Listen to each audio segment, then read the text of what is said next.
Hi, my name is Natalie, and I am from Coach Your Mind. The reason I got into Coach Your Mind was to assist other people in situations where we've experienced deep trauma in our lives and we don't know how to move forward, or we become so unstuck, or so stuck, not unstuck, or we fall apart. It could be that you've become unstuck and you just fall apart, or so stuck that you're in a rut and you don't know how to move forward. I want to share with you my story and see if you relate in any way. I grew up in a home without a father. My father apparently left my mother when I wasn't even 2 years old.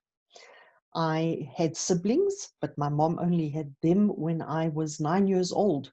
That in itself was trauma because I had grown up as an only child. In all the years growing up in our home, my mother had a violent and vicious temper, and I always felt as though I was at the end of that temper. And she used to beat me up for the slightest thing, whether I spoke to her in a way that she didn't like. If I didn't do something the way she wanted done, I'd get a beating.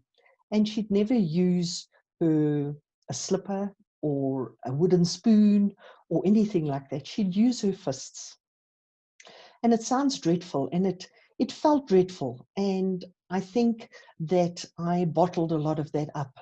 But I refused to become a victim of those circumstances. It took me a long time to get over that. And I think the crux of the matter came when, at the age of 17, I was just leaving home. I had told my mom that I'd had enough and I was leaving home. I moved in with her best friend's daughter, who was my best friend. That day, I will never forget. I was packed my bags, I was walking out of the house, and my mother started throwing knives at me. She didn't want me to leave, but she couldn't tell me that that's what the issue was. She grabbed me from behind and dragged me into the bathroom and started hitting my head against the toilet in the cistern. I don't know how long this lasted. I couldn't fight back. I didn't believe that I should fight back as I was her child and I was her daughter. Luckily, my sisters heard this commotion and they called my mother's husband to come and help me. He broke down the bathroom door and he saved my life that day, for which I'm very grateful. Years later, I got out of it. It was a long time before my mother and I spoke. Years later, I sat down with this grief and I wrote a letter to my mom and I told her that it really wasn't good. And I vowed that day that I would never raise my kids in that manner. And I'm blessed because I never have. That day, when my mom got the letter, she couldn't even remember that she had done that to me. So it was trauma on both sides. I feel my trauma. I'm not quite sure where she's sitting with hers.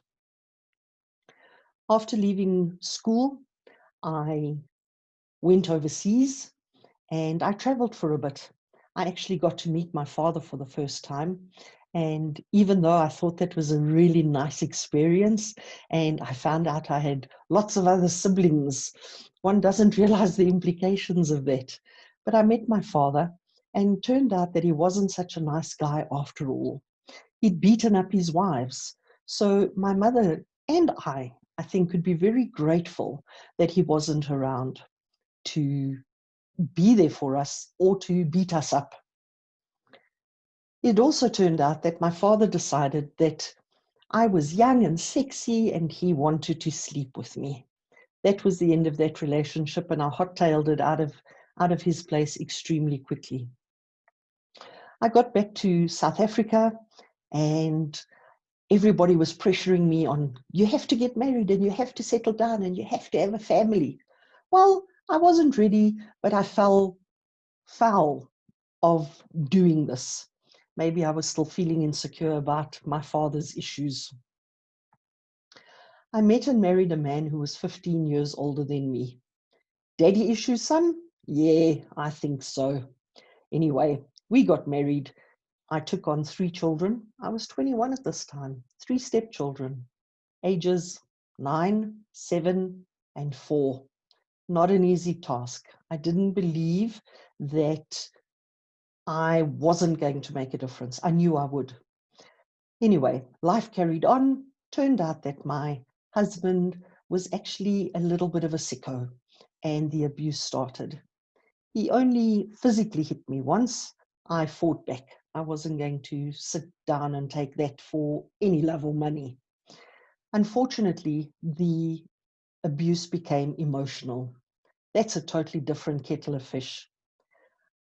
I thought by having a child that I would have something to hang on to and it would heal our marriage. Have you heard those stories? I'm sure some of you have. Let's have a baby. It'll solve our marriage. In the meantime, it does quite the opposite, doesn't it? I fell pregnant with my daughter at age 25, and I loved her to bits. The emotional abuse had not got any better. You know the kind. You're ugly. You're fat. Nobody'll love you. I'm the only one who'll love you. If you don't do this, that won't happen.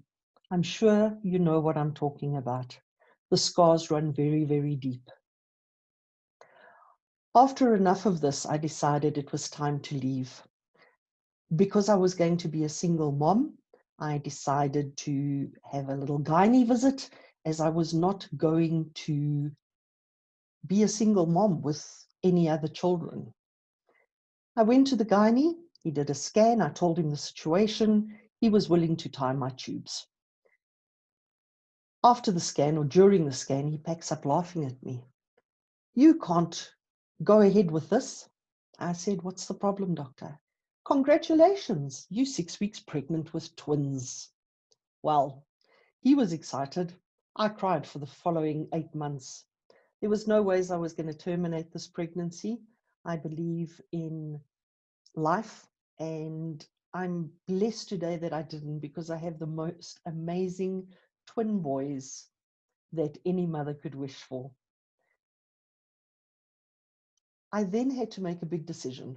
Do I stay in this emotional situation or do I leave? I chose the latter because I'd grown up without a father. I decided that I needed to have a father for my children. So I stuck around for another 3 years. Things didn't get better. We eventually moved into separate bedrooms. Every morning we woke up, there were fights with us, fights with the kids, fighting. It's horrid. I woke up one Sunday afternoon after a little Sunday afternoon snooze, and I went through to my husband and I called it quits.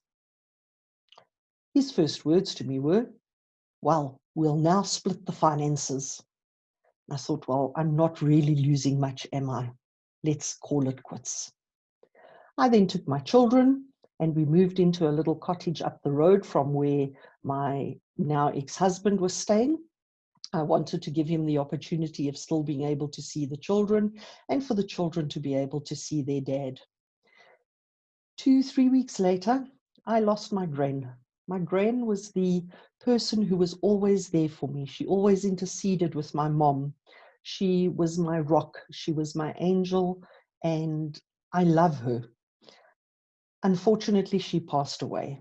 It was an extremely sad time for me, and I still miss her today. 2 weeks after I buried her, I lost my job.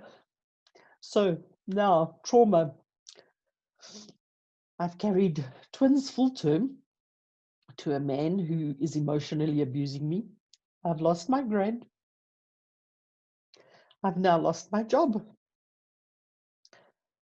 My landlady then finds out that I've lost my job and she gives me notice on my place to stay.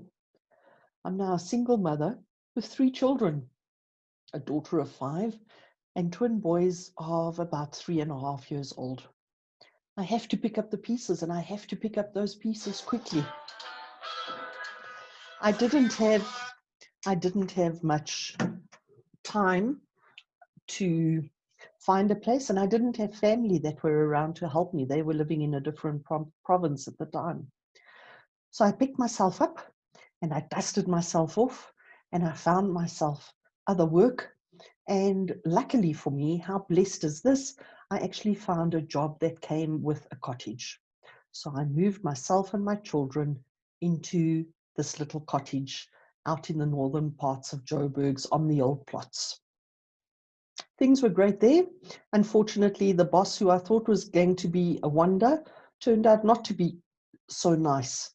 So I eventually packed up and left there as well. I've been through more abuse. I remarried. My husband was an alcoholic. I didn't realize it at first, but that turned around so beautifully. I gave him the option of having a family or giving up alcohol, and he gave up alcohol. And for 10 years after that, he did not drink again. And we were blessed by that. My kids and I were blessed by that. And in finishing, trauma can either break you or you can make the choice to turn it around. There are people out there who are willing to help, people out there who are willing to hold your hand through it all, to give you the tools and to make sure that you live a full, ongoing life. I think my kids got maybe 2 hidings from me in all their years. They are the most well-mannered, well-presented children today. And they have made me the proud granny of 2 young boys with a 3rd little one on the way in August. So look for the help that you need. You don't have to walk the lonely road of trauma by yourself. Blessings. If you need me, Coach Your Life, Coach Your Mind on Facebook. And I will leave my link and my telephone number. If you'd like to have a chat, it will only be with love and pleasure. Take care. Thank you for listening.